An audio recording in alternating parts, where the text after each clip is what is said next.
Jean. My role is just to welcome you here. It's fantastic to see so many people. I'm the political editor for Reuters, and we're very happy to be sponsors of this event. Over the years, Reuters has been associated with this prize. It's grown in stature and importance.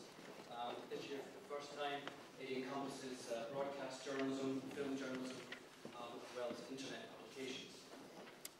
And our interest in the award is because it celebrates many things that we hold dear in journalism and in the art of writing. Every day in our work, we certainly try. Might not always succeed, but we certainly try to emulate the values of clarity, precision, and thought expression that Orwell held dear.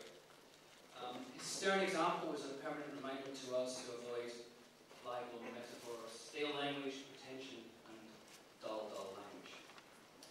The shortlisted authors and journalists all amply fulfill the prize criteria of turning political writing into art.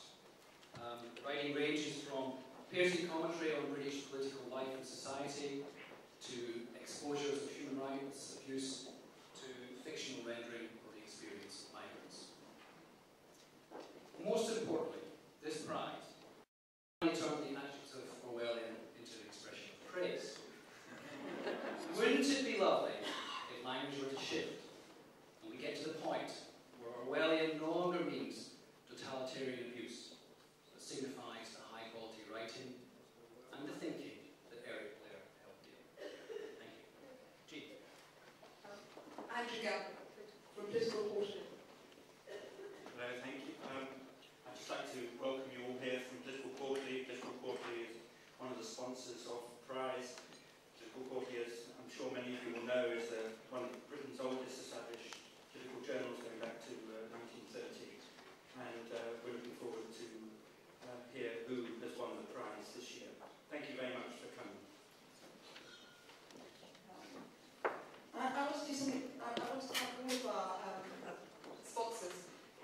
Working with Reuters has been wonderful. This year, for the first time, we've worked with the Media Standards Trust and the wonderful Martin Moore, which allowed us to have the magnificent Gavin. And we really have stepped up, and I want to thank people a great deal.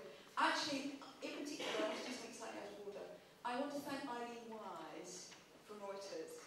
And if she would just step forward, I would like to give her an Orwell book. Eileen is a sweetheart. And she's been an enormous help and support to us. So I want to thank Eileen very much. And then I'd like to introduce our speaker for tonight, who is Tony Wright MP, who's on Political Reporting. He actually embodies all Orwellian good values. He does practical politics. He's written wonderful books. Shut up.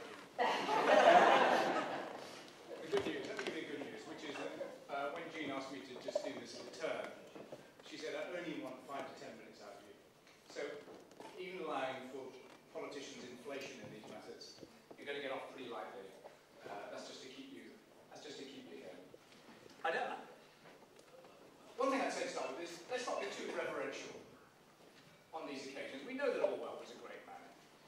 But I was reading one of the books on the long list.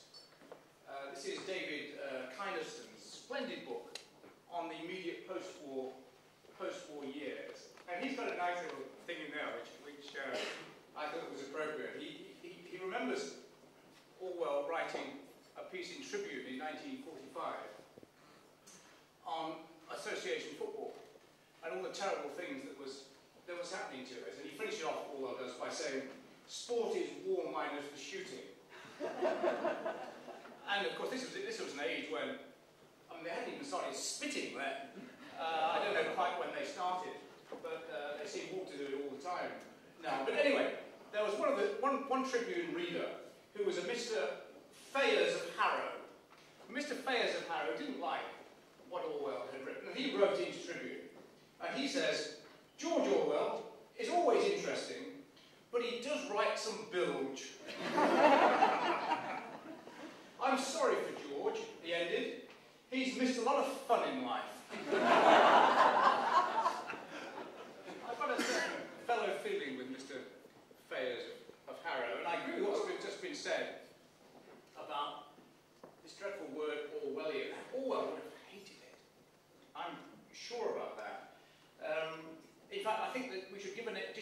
task to the judges of the prize each year. They should go around spotting every use of the word Orwellian, and they should send a stern letter on behalf of the Orwell trustees about this.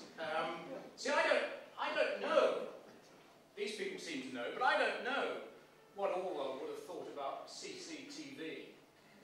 I don't know what he would have thought about the Iraq War. I see, some of you do know all these things. I don't know how many days he would have thought terrorist suspects could be held without charge. None of these things I know.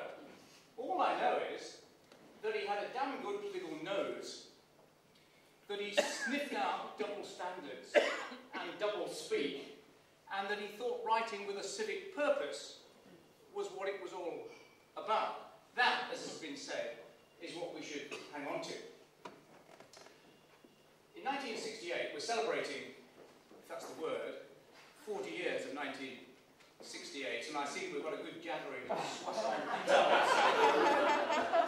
here tonight. And I mean, although, you know, you can't help thinking what Orwell would have thought about some of these things, even though you can't presume to know. I was a student at LSE in 1968. LSE, of course, was the epicenter of the revolution. No, Leicester. I know. Well, there'll be different claimants here. But we certainly believe that we were the epicenter of it. Indeed, it was said, I'm not sure if this is true or apocryphal, that the LSE sent a minibus in solidarity to the students in France, but it broke down at Dover and had to leave home. But there I was at the epicenter of the revolution, and I discovered Orwell at that moment. In fact, they gave me a prize at the LSE, and I asked for the 4 volumes of Orwell's essays. I discovered Orwell, and I discovered Bernard Crick, and that magnificent essay in defence of politics. And I found there was a bit of a mismatch, I have to say, between what I was doing in part of my life, which was Grosvenor Square, which was being locked up in Bow Street, discovering that policemen didn't always tell the truth in court, shocking things, that kind. We used to occupy Rhodesia House every Thursday. Perhaps we should still be occupying Rhodesia House. So I was doing all that. So I was right up, but I had these terrible sort of nagging thoughts, fueled, I'm pretty sure, by the fact that I was discovering Orwell and Bernard Crick together at the same time. The kind of thoughts I was having were, or the kind of questions were, am I absolutely sure that university bureaucracies are the source of all evil in the world? When I used to go home to my working class town in the East Midlands, workers didn't seem to think this was the case. That was one question. Another question was I absolutely sure that the evil in the world was social democratic? Wasn't it just possible that actually there were forces on the right that were rather more dangerous than these social democrats that we were attacking?